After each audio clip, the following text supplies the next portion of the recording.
After the deadly New Year's terror attack on Bourbon Street, state and local officials vowed to protect the city's tourist mecca. We know that we could have done it differently.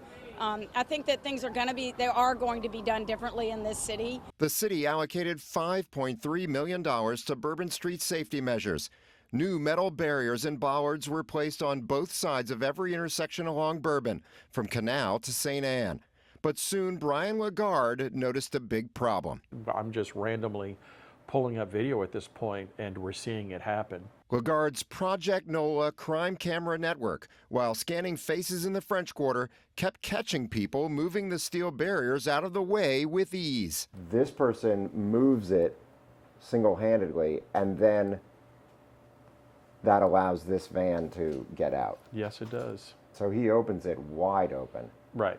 And then drives through. And then, they leave it open, and then someone else might innocently drive onto Bourbon Street thinking that is open. So now those are left there, and somebody could just get a high rate of speed going and ram through there. Exactly. Just 2 weeks ago, on a busy Friday night around 9 p.m., Project NOLA cameras caught this. He made a U-turn in the middle of Bourbon Street in the crowd. The crowd's having to move out of his way. Right. And he's going to reach the barricades on the opposite side and then push them open. Last week, we checked it out for ourselves and saw NOPD deploying the secure guard barriers with a ratchet around 6 p.m. So the police just deployed the barriers, but there's no pins in these holes, and there are no corresponding holes in the street to anchor the barriers down. So it can just be pushed like this. I'm not a very big guy, and that's me moving it. I showed the videos to Captain Sam Palumbo, the NOPD's 8th District Commander. How long did it take you to move that barrier? I had to put some force into it, right, for sure. And then once you would get your vehicle in, you know what's at the next block? Another one. Another set of barriers. And then when you cross the street, you know what's across the street? Another set of barriers. Yeah. And then when you go to the next block, you know what you run into? Another set of barriers. So while it's not always a perfect system, it is a vehicle mitigation system.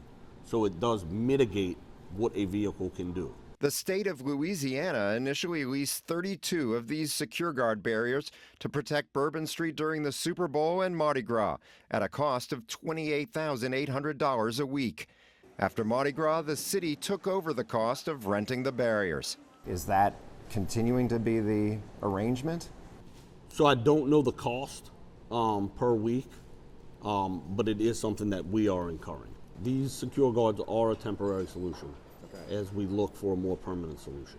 How is that process going to unfold in terms of picking a permanent solution?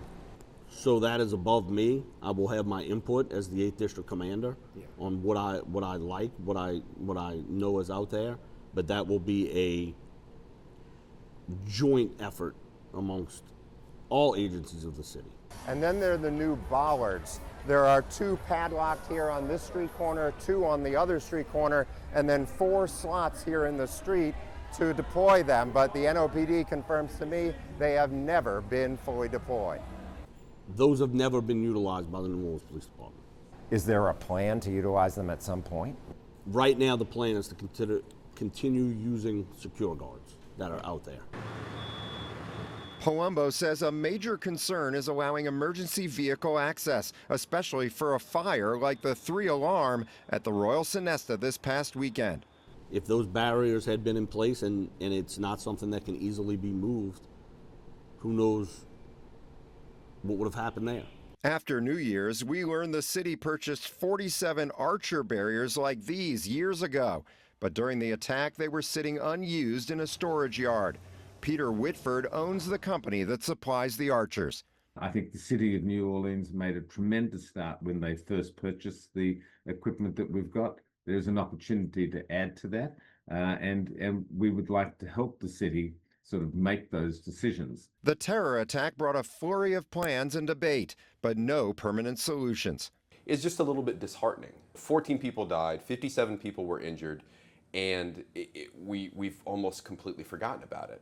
Matt Stone of the New Orleans Police and Justice Foundation said so far, Mayor LaToya Cantrell's administration and the City Council have left NOPD out to dry. The chief and the administration have been very open about, we're going to do everything we can, but we are looking to either the city council or the mayor to give us the final say on what it is that's going to be permanent. New Year's 2026 is just a few months away. Mardi Gras right on its heels. It doesn't take a 4th of July or New Year's or any other major holiday. You can walk out on Bourbon Street on any given weekend and it's busy. So, it can happen at any time and the city is not prepared. David Hammer, WWL, Louisiana. Palumbo said TCP Security Solutions assessed the secure guard barriers today and found dirt and debris inside of them has really limited their effectiveness.